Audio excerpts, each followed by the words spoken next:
Hey, I'm Jim Kimball, editor of CordCuttingReport.com. For the last few days, I've been testing out the XGIMI Horizon S Max, a new flagship 4K projector that supports HDR10 and Dolby Vision.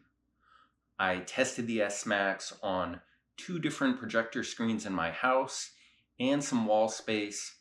I'm going to show you how it looks with an overhead light on, and we're going to cover all its features, the remote, and hopefully everything else you want to know. This is not a sponsored video. However, XGIMI did send the projector to me to review. Everything you're about to hear comes from my own hands-on testing. If you do buy something through my affiliate links below, that does support my work, and I appreciate it. Right off the bat, the S Max has a very bright image. The company says this model is rated at 3100 ISO lumens. I've been using this on both a white matte screen here in the family room and with an ambient light rejecting screen I have in my office. I've been watching a number of 4K videos from Prime Video, YouTube, and Max. On Fubo, I watched a college football game in 4K on Fox Sports. And even when I had the overhead light on, I was still getting a very bright image using my ambient light rejecting screen. The S Max has a built-in gimbal stand, which allows you to both tilt it and adjust it vertically. This kind of stand really helps if you're setting up the projector at an awkward angle. Aside from the gimbal, there are some picture settings that really do all the heavy lifting with getting your picture at just the right angle. One of these settings is called Uninterrupted Keystone Correction. So if you move the projector up onto a wall or a ceiling, it automatically aligns the projector just where it needs to be. So it really makes this a very plug-and-play device. It supports a screen size between 40 inches to 200 inches.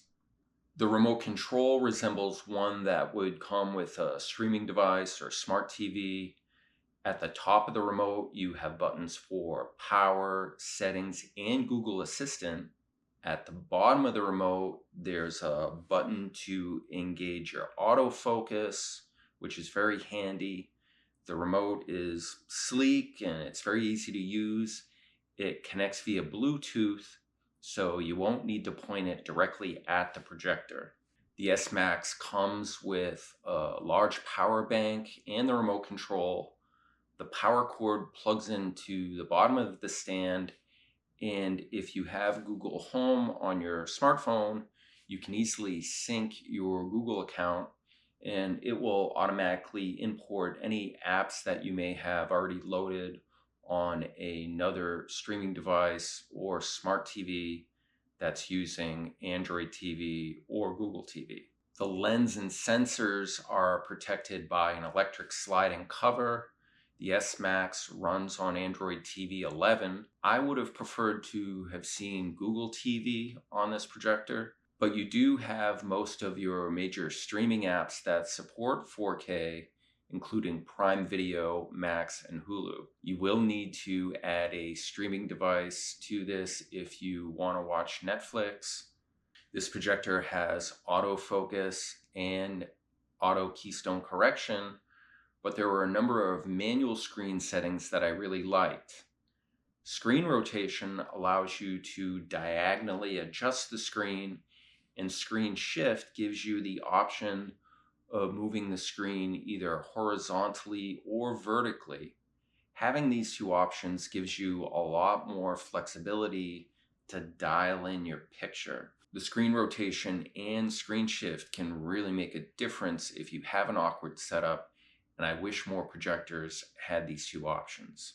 By the way, the S Max also has digital zoom, which allows you to reduce the screen if you're setting up your projector across a large room or you're projecting an image onto a wall and you're having an overlap with a picture or some artwork that's hanging.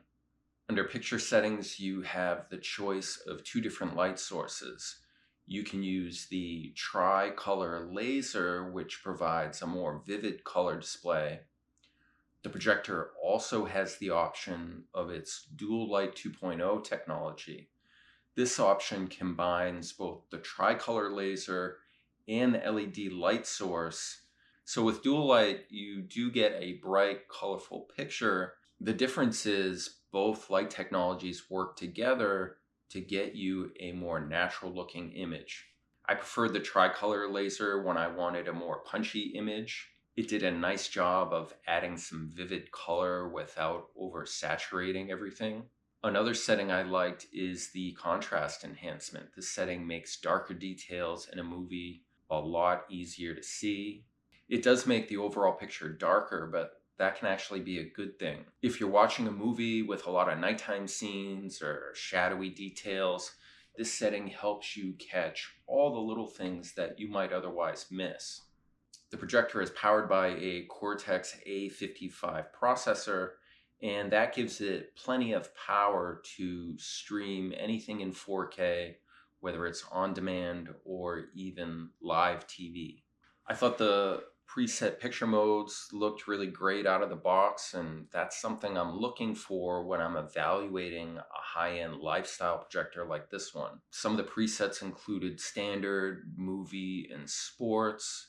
One of the things I liked with the presets is that you're allowed to adjust motion compensation and local contrast. Under picture mode, I thought the Brilliant preset also looked very good. I found myself using the Brilliant preset probably the most out of all the ones I was testing out. When you start using the projector, the IMAX Enhanced setting is automatically turned on. I would recommend going into settings and turning it off and saving it for when you are actually watching an IMAX Enhanced video.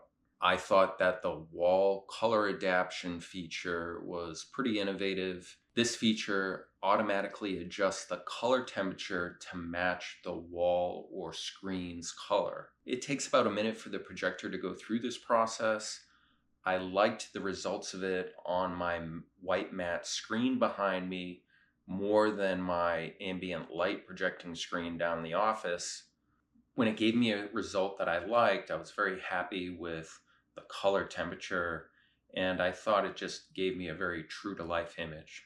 So if you have this projector or you just bought it, you should definitely try this feature out because you can quickly wind up with some pretty great results without having to get too deep into customizing your colors and your picture settings. The S Max also has IMAX Enhanced mode, which can deliver a larger aspect ratio and better audio. I wanted to show you some footage of that from an IMAX Enhanced movie on Disney Plus, just so you can see for yourself what that looks like. When I evaluate color, I'm really looking for how lifelike and immersive the picture looks, especially when I'm watching a video that supports Dolby Vision or even HDR10. I thought the colors were very true to life, and I really didn't have to fiddle with the customization too much to get a picture that I was very happy with. The darker scenes felt rich and deep, and it really hit the mark with what I would expect, which is a theater-like experience that sets it apart from just watching a movie on a high-end smart TV. The S Max has two Harman Kardon 12-watt speakers.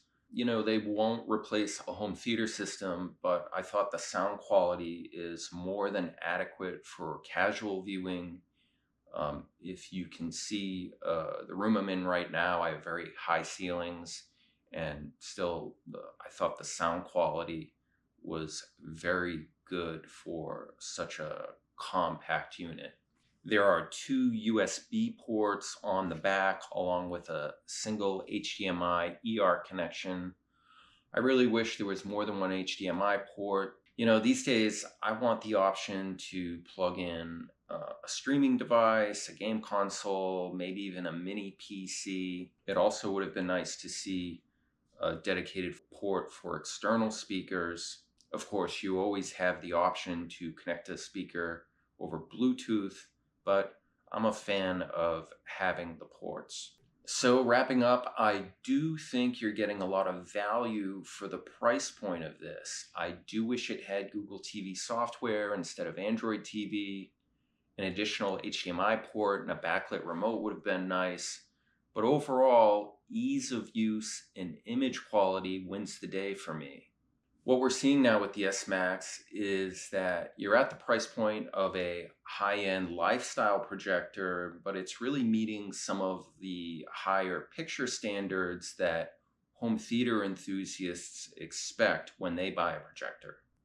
Since streaming services are offering Dolby Vision support and in some rare cases, IMAX Enhanced version of movies, it's getting easier and more affordable to have a theater-like experience at home.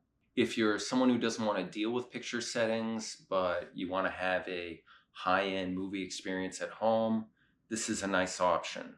At the same time, I think if you're someone who likes to have a lot of options with color grading, contrast, and overall image adjustment, there's a lot here with this projector that you can dive into.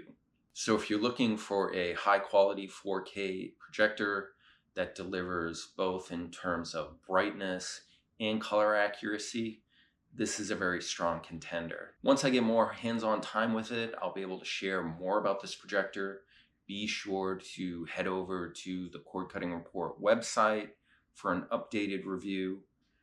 If you have any questions or things you want me to test out, drop a comment below. That's all for now. Thanks so much for watching, and I'll see you next time.